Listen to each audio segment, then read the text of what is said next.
You leave the room drained, disoriented, maybe even questioning yourself. And you wonder, why is it so hard for some people to say 3 simple words? Imagine this: you're sitting in a conference room where the air feels heavy, not because of silence, but because blame is bouncing from one person to another.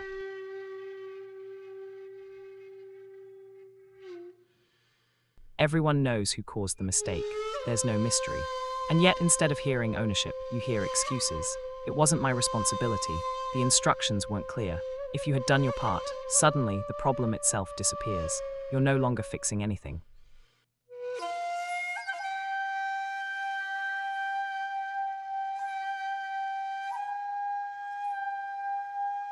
You're defending yourself. Logic stops mattering. Evidence stops mattering. Because in their world, admitting fault is impossible.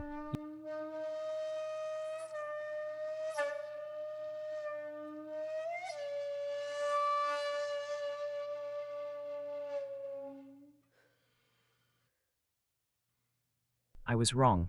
Why does responsibility feel toxic to them? So dangerous that they'll bend reality itself just to escape it.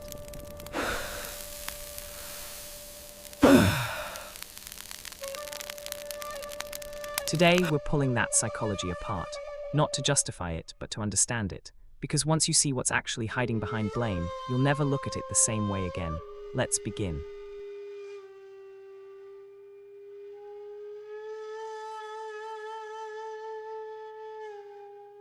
For most people, making a mistake stings, but it doesn't shatter them. We mess up, we feel embarrassed, we apologize. Life moves forward. Our inner sense of self, the quiet belief that says, "I'm still okay," remains intact.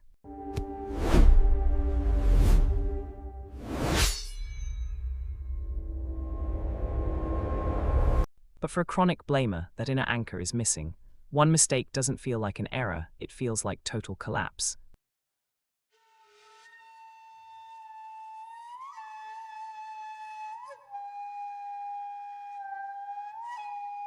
I made a mistake instantly becomes I am the mistake. This is the line between guilt and shame.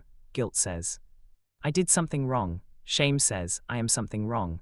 And when shame takes control, accountability isn't just uncomfortable, it's intolerable.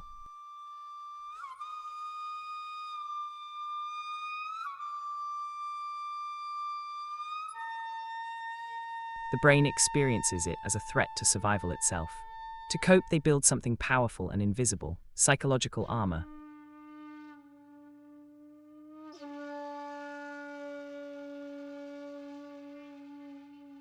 Not metal, not strength, but stories, distorted, fragile, and fiercely defended. That armor has 3 main layers. Picture holding a burning coal in your hand.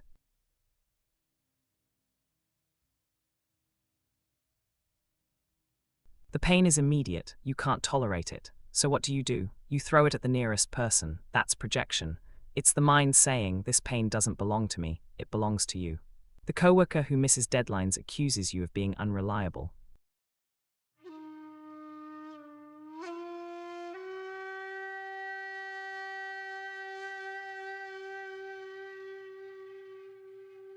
The partner who hides messages calls you secretive.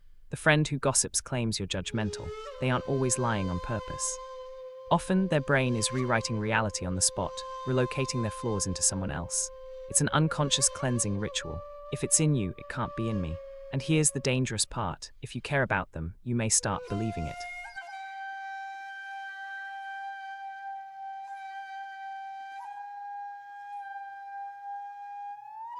You apologize for things you didn't do. You tiptoe to avoid setting them off. And before you realize it, their projection becomes a shared illusion. When projection fails, when reality presses too close, the mind deploys its second defense.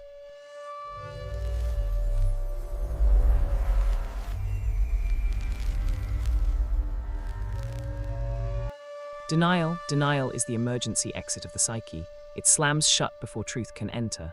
That never happened. I didn't say that. You're remembering it wrong. It's the addict claiming control.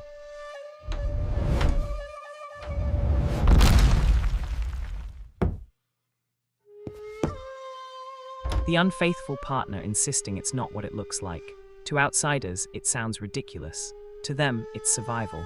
Neurologically, denial isn't always conscious deception. It's the brain blocking information that threatens identity.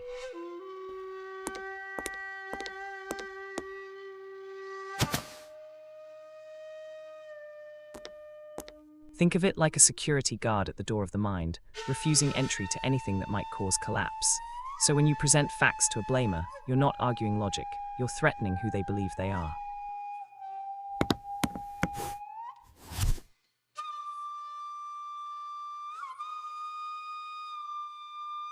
And a threatened ego doesn't reason. It attacks. But when denial cracks, when the truth leaks in, we reach the third and most complex layer, cognitive dissonance. Cognitive dissonance is the agony of holding two conflicting truths at once. For the chronic blamer, it looks like this: belief, I am capable, good, intelligent. These statistics are irrelevant. My feelings are more important than your data. Reality, I just acted selfishly, foolishly, or cruelly. The mind can't hold both without pain, so it chooses. Option 1. Accept responsibility, grow, and feel the sting of humility. Option 2. Rewrite the story, you caused this. You pushed me, you set me up. Most blamers choose option 2. They revise history in real time. They gaslight. They deny your experience so convincingly that you begin questioning your own memory. Not because they want to control you, but because they cannot face the truth about themselves. Every layer of this armor, projection, denial, dissonance, protects them from pain, but it also cuts them off from growth, intimacy, and real connection. You can't be close to others while constantly defending yourself from reality.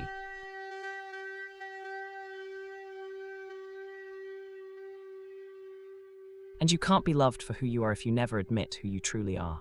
The irony, the very thing they fear most, being seen as a bad person, is exactly what they become in the eyes of others.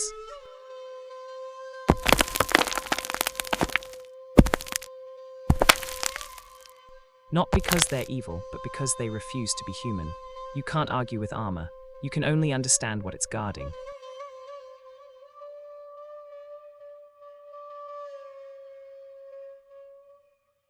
And beneath all that blame is something painfully simple, a fragile self terrified of being unworthy. Not arrogance, fear. Once you see that, patterns begin to emerge. Certain personality structures make blame feel like survival, not manipulation. The two most common are the victim mindset and narcissism. The victim doesn't blame to control you, they blame because they believe they have no control at all. Life happens to them, teachers are unfair, bosses are biased, relationships fail because they attract the wrong people. They are always the casualty, never the author. On the surface, they seem unlucky and misunderstood. Underneath is a refusal to grow, because if everything is someone else's fault, change is never required. Psychologists call this learned helplessness, a state where repeated disappointment convinces the mind that effort is useless. Blame becomes comfort. Then there's the opposite type, the narcissist, where the victim says, I'm helpless, the narcissist says, I'm flawless. Their identity depends on superiority. Any mistake becomes a narcissistic injury, experienced as humiliation or exposure. And when that wound is touched, they don't feel guilt, they feel rage. They rewrite reality to preserve their image. If they cheat, you drove them to it. If they fail, the world didn't recognize their brilliance. They need a scapegoat to carry the shame they cannot tolerate. Despite appearances, narcissists aren't strong, they're brittle. Their confidence is borrowed from others' belief in them. That's why accountability is impossible. It would shatter the illusion they live inside. Both paths usually begin in childhood. Harsh, conditional parenting teaches children that mistakes equal rejection. Accountability becomes danger.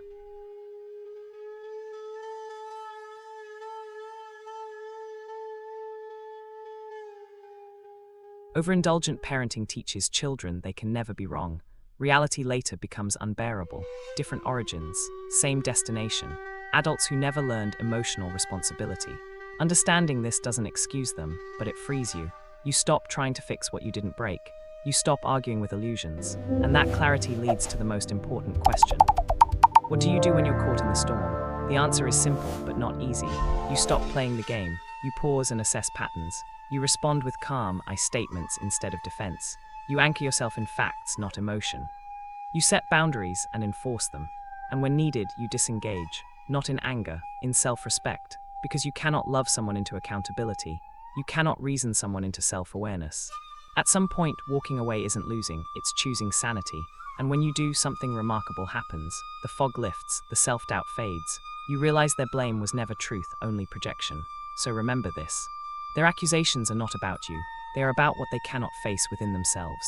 And once you understand that, you're free. Real accountability doesn't begin with them. It begins with you, your boundaries, your peace, and your courage to step out of chaos. If this resonated with you, share your thoughts below. And if you want to keep exploring the quiet, complex layers of human psychology, subscribe and turn on notifications. This community grows one moment of clarity at a time.